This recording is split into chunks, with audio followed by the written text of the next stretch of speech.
children are dying of a disease more common than measles. He was simply gone. He'd been taken from us. It's an illness that's the leading cause of acquired heart disease amongst children. And critically, it's a disease that most doctors remain widely ignorant of. My daughter died, and I don't think that she should have. I think she could have been saved. Panorama on the tragic history of Kawasaki disease, tomorrow at 9:30 on BBC One. Tell your doctor to watch. The main evening news now on BBC One with Peter Sissons. The secrets of the Hutu militias have been exposed by documents found in the refugee camps they terrorized. Among the debris of war, the fleeing Hutus left evidence that they planned to re-invade Rwanda, the scene of their previous atrocities. The Shadow Chancellor says Labour too would hold a referendum on a single currency. The Tories call it a smokescreen for joining a federal Europe. And calamity strikes Russia's mission to Mars. It could soon be plummeting back to Earth.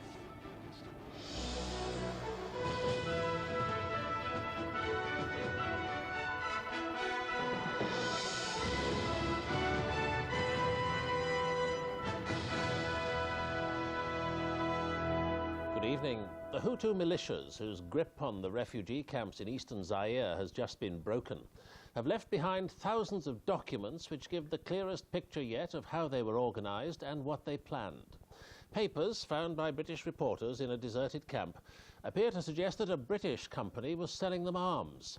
Documents also indicate that the militias planned to re-invade Rwanda, the scene of their atrocities 2 years ago. Meantime, the stream of refugees from Zaire to Rwanda goes on. Relief workers say the camps near Goma are almost empty, but they expect the exodus to end soon. Ben Brown reports from eastern Zaire. You may find some of the pictures disturbing. Among the scattered debris of this refugee camp, evidence has been discovered today of how the Hutu extremists who lived here were being supplied with weapons by a British company in December 1994, despite the genocide they had just carried out and despite an arms embargo. This is where the Hutus fought their last stand a few days ago against the Zairian Tutsi rebels, those who... Very hard to go up and fix it. Mars is becoming an unlucky planet for scientists. 3 of the past 4 space probes launched towards it have failed. It may not be possible to find out what caused Mars 96 to fail. After its loss, one dejected space official at Mission Control was heard to say, "Let's go home. We're not going to Mars today." David Whitehouse, BBC News.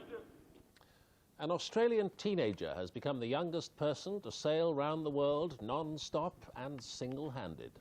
Hundreds of boats turned out to give a hero's welcome to 18-year-old David Dix as he arrived back in Fremantle in Western Australia. Set out last February, he's covered more than 30,000 miles in his 10-metre yacht Seaflight. Now tennis, the British #1 Tim Henman has retained the men's singles title in the Guardian Direct National Championships at Telford. He beat the British #2 Greg Rusedski 6-7, 7-6, 6-4. The game went to tie-breaks in the first 2 sets, and Rusedski had to have treatment on a back injury halfway through the match. It's the 3rd time Henman has beaten Rusedski in 3 meetings. And the main news tonight. Hutu militias fleeing from eastern Zaire have left behind evidence that they plan to re-invade Rwanda. They also left papers which suggest that a British company was selling them arms. That's all from the BBC Newsroom tonight. Good night.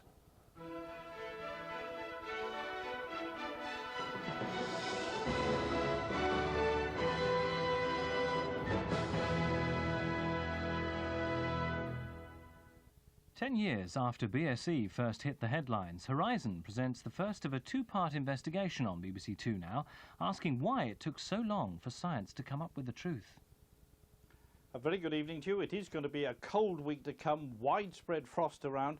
In fact, we're going to have a fairly widespread frost tonight, down as low as -8 in the glens of Scotland. That's 18 degrees Fahrenheit. But no frost over East Anglia, down across into the southeast tonight. Cloud and outbreaks of rain still around, and I think they'll still be there through tomorrow morning. The rain getting very patchy. But most places tomorrow, not a bad day, dry with some sunshine. There will be showers all the time around these coasts and up in the north in particular. and some freezing patches of fog over northern parts of England, central and southern Scotland in the morning. So this means icy patches around, more particularly from northern England northwards and across in towards Northern Ireland. They'll be clearing away through the morning then, and as I say, most inland parts dry with some sunshine, brightening up in that southeastern part, but always the showers in the far north, wintry showers over the hills there. So not a very warm day, 4 or 5 degrees at the best in most places. That's the forecast. Bye for now.